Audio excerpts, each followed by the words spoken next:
पहले तो क्या कहना चाहेंगे अपने किरदार के बारे में, और मुंबई सेंट्रल किस तरह की फिल्म होने वाली है? मुंबई सेंट्रल एक काफ़ी रियलिस्टिक फिल्म है, और जो किरदार मैंने निभाया है गौरी, जिसका नाम है, वो एक छोटे शहर से है और उसकी एक जर्नी है। तो मुझे ऐसा लगता है कि अगर हम देखा जाए तो काफ़ी लोगों की जर्नी इस हिसाब से हुई है। तो बस यही कहानी है इस फिल्म की। छोटे शहर की लड़की जब बड़े शहर में आती है तो किस तरह की मुश्किलातें उससे फेस करना पड़ता है और किस हिसाब से वो सारी चीज़ों से लड़ती है। जी, जैसे कि आपने किरदार के बारे में बताया, काफ़ी मुश्किल किरदार है, तो प्रिपरेशन क्या करनी पड़ी अपने किरदार को लेकर? कोई प्रिपरेशन की थी आपने फिल्म करने से पहले? प्रिपरेशन तो जैसे मैं खुद एक छोटे शहर से हूँ और मैंने भी काफ़ी सारे ऐसे कहानियाँ सुनी हैं, देखी है, और काफ़ी लोगों की जो जिन्होंने ये ज़िंदगी जी है उनके साथ भी मैंने काफ़ी सारी बातें की हैं। और बहुत ऐसा वक्त हुआ हम लोग जैसे रियल लोकेशंस पे थे तो हमें उन लोगों से डायरेक्ट बात करने का मौका मिला, तो वो ज़्यादा मेरे लिए फ़ायदेमंद रहा कि मैं काफ़ी करीब से इन लोगों की ज़िंदगी देख पाई और उसको मैंने निभाने की पूरी तरह से कोशिश की। और फिल्म की शूटिंग शुरू हो गई है क्या? कब तक फ्लोर पर आने वाली है? कब तक ऑडियंस देख पाएगी फिल्म को? फिल्म की शूट ख़त्म हो गया है और तैयार है मूवी, और 18 मार्च को जैसे सर ने कहा वो सब लोगों को पर्दे पे दिखेगी। जी, जैसे कि आपने कहा कि फिल्म की शूटिंग ख़त्म हो गई है, तो सब स्टारकास्ट के साथ काम करने का एक्सपीरियंस कैसा था? एक्टर, डायरेक्टर, जितने भी लोग थे फिल्म से? काफ़ी मज़ेदार था। मोस्टली मेरी जर्नी वैसे अकेली ही थी, काफ़ी लोग आए गए इस दौरान। जैसे किरदार आए फिर गए, फिर कोई दूसरा किरदार आया फिर वो गया, पर मुझे काफ़ी मज़ा आया क्योंकि मुझे रियल लोकेशंस पे काम करने को मिला। नया क्रू था, पर मुझे हर कोई काम करने में मज़ा आता है, तो डेफिनेटली यहाँ पर भी मुझे काम करने में अच्छा लगा। Thank you so much and all the best. Thank you. क्या कहना चाहेंगे, और मुंबई सेंट्रल किस तरह की फिल्म होने वाली है? मैं जिस किरदार को निभा रहा हूँ उसका नाम रोहित है, और ये बहुत ही स्वीट, बहुत ही बातूनी, जो अपनी बातों में लोगों को बातों बातों में ऐसे बहला फुसला लेता है और ऐसे ही बाहर जाता है स्मॉल टाउन्स में, अपनी पारखी नज़र से लोगों को देखता है कि मैं किसको अपनी बातों में बहला सकता हूँ, उनसे बातें करता है और इसके बाद क्या होता है फिल्म देखने के बाद चलेगा। जी, फिल्म के अंदर काम करने का एक्सपीरियंस कैसा था? जैसे कि हम यहाँ पर पोस्टर पर देख रहे हैं, काफ़ी रियलिस्टिक सीन दिखाई दे रहा है यहाँ पर, तो काम करने का एक्सपीरियंस कैसा रहा? मेरे लिए तो मतलब इतना मज़ा आया क्योंकि मुझे याद है कि हम लोग कुल्लू मनाली और शिमला में शूट कर रहे थे, तो हमारा 2 शेड्यूल वहाँ हुआ। तो एक बार जब हम लोग गए थे तो वहाँ बिल्कुल ड्राई टाइप से था, अक्टूबर में, सितंबर अक्टूबर। सेकेंड टाइम जब हम फैब में गए, पूरा का पूरा स्नो फॉलिंग और माय गॉड, मतलब इतनी ठंडी और इतना मज़ा आया काम करके। प्लस में ऑलमोस्ट हमने अभी तक जितनी भी फिल्म में आप देखेंगे सारे के सारे रियल लोकेशन हैं। एक्टर्स बहुत ही कमाल के, खासकर मेरे साथ जितने लोगों ने काम किया, मज़ा आया। और स्पेशली हमारे डायरेक्टर, हमारे क्रिएटिव प्रोड्यूसर, मतलब इतने अच्छे से उन लोगों ने ट्रीट किया, इतने अच्छे से उन लोगों ने इस चीज़ को बनाने की कोशिश की। हम सारे लोगों की एक अच्छी मेहनत, एक अच्छा एफर्ट, हमारी एक बेहतर कोशिश है बेहतर फिल्म बनाने की।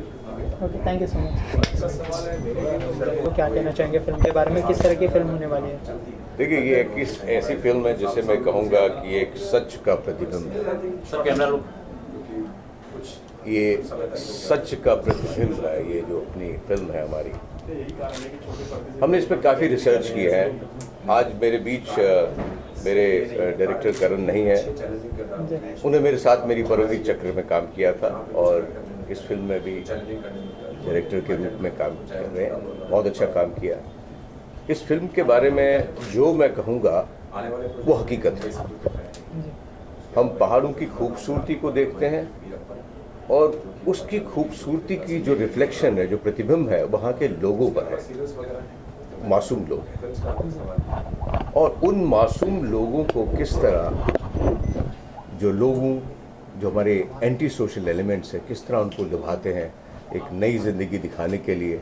और उनकी मासूमियत को छीन कर कैसे वो मेट्रो स्टेशन में लाते हैं, जैसे मुंबई है। और उस लड़की की जर्नी जो है वो मुंबई से, वहाँ उन पहाड़ों से, रिमोट कॉर्नर्स ऑफ जो हिमालयस के हैं, जो मुंबई आती है, उसके सारे सपने टूट जाते हैं।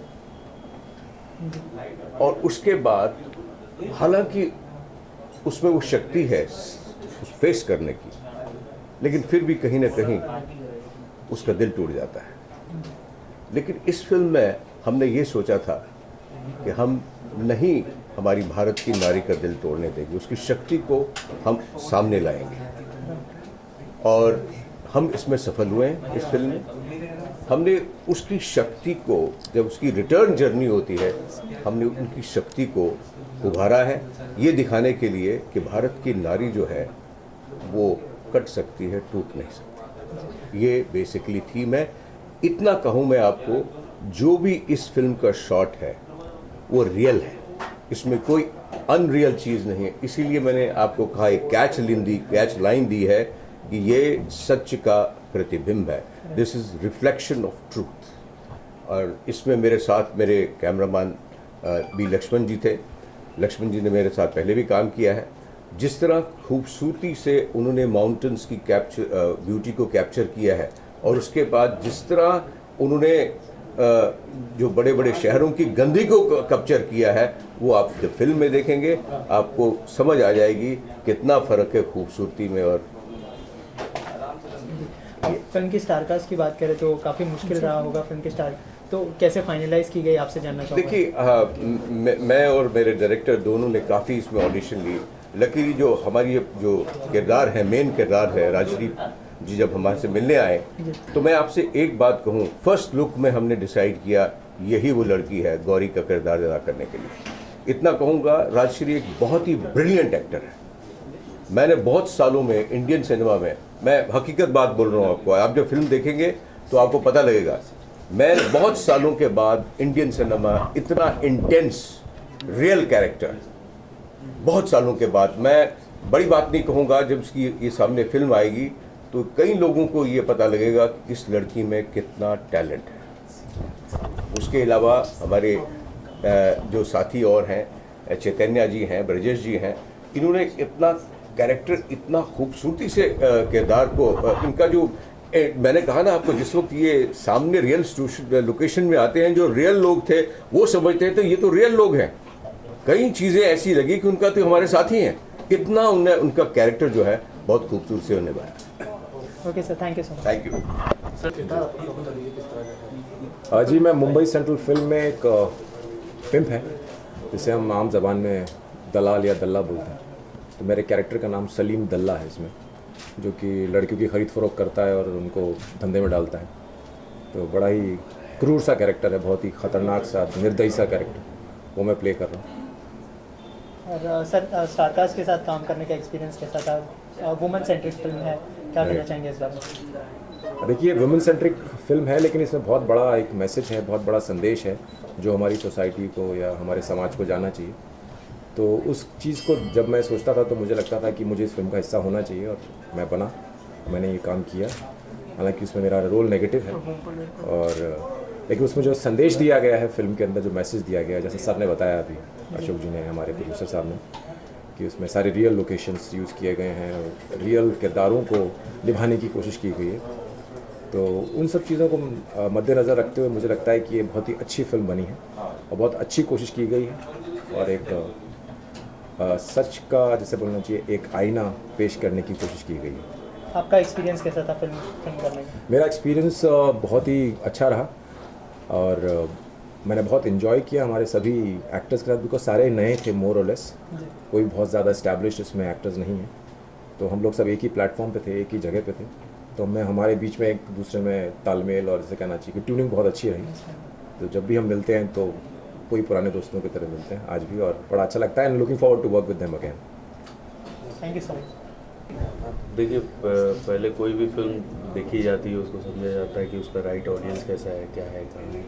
तो जैसे मेजर साहब ने पहले फिल्म दिखाई मुझे, तो 2 दिन तक के तो स्पीचलेस रहा। मैंने कहा ये फिल्म कुछ अलग जॉनर की है, तो इसको एक प्लान किया, एक एक सोसाइटी है जो हमारी एक बहुत बड़ी सोसाइटी है जो जिसको बोलते हैं मिडिल क्लास। ये मिडिल क्लास लेवल की फिल्म जो लोगों के लिए बनाई गई है, जो एक बहुत बड़ा तबका है जो देखने वाला लोग हैं उनके लिए एक फिल्म बनाई गई है। और अभी इसको हम लोग अच्छे थिएटर्स में टारगेट कर रहे हैं, ज़्यादा से ज़्यादा थिएटर्स में टारगेट कर 500-600 स्क्रीन्स इसके प्लान कर रहे हैं। अगर अच्छा होता है तो उसको इंक्रीज़ करेंगे और अच्छे से। प्रमोशन और मार्केटिंग का भी कुछ प्लान आपने? डेफिनेटली इसका प्रमोशन का बनाया है, लेकिन इसका टिपिकल जो प्रमोशन चलता है वैसा हमने प्रमोशन नहीं किया। इसको थोड़ा हटके हमने प्रमोशन का प्लान किया है कि इसको राइट ऑडियंस तक कैसे पहुंचाया जाए, वो हम लोगों ने इसको टारगेट किया है। अच्छा, आपके बैनर में अब तक कितनी फिल्में रिलीज कर दी हैं? आई थिंक 15 से 17 फिल्में हमने अभी तक के रिलीज़ कर दी है। इसके अलावा इसके पहले एक फिल्म हमने हॉलीवुड की थी जिसका नाम हेवरली था, 1811 और गार्जियंस, वेकअप इंडिया, चेहरा, बहुत सारी, मतलब ऐसे तो मतलब साल की 5-6 फिल्में हमारी बैनर से हो ही जाती है रिलीज। तो किस तरह की ऑडियंस को टारगेट करेंगे इस फिल्म? देखिए ऑडियंस तो हमारी सभी होती है, वेलकम तो सबके लिए है। बेसिकली जो बड़ा एक लोगों के मन में वहम है कि इसका मार्केट कैसे किया जाए, इसका टारगेट कैसे किया जाए। हर फिल्म का अलग अलग टारगेट होता है, लेकिन ऑडियंस एक ही होता है। स्ट्रैटेजी अलग समझाने की होती है। सुबह हम नाश्ता करते हैं, दोपहर में हम लंच करते हैं, रात में डिनर करते हैं, करते समय लेकिन टाइमली उसको जो है एक मैनेज करते हैं। वैसे ही फिल्म का है होता है कि उसको कैसे सर्व करना है। तो बेसिकली डिस्ट्रीब्यूटर का काम होता है उसको तरीके से सर्व करना। तो हमारा टारगेट यही होता है कि राइट ऑडियंस तक राइट चीज़ पहुंच जाए timely. Thank you so much. Thank you sir.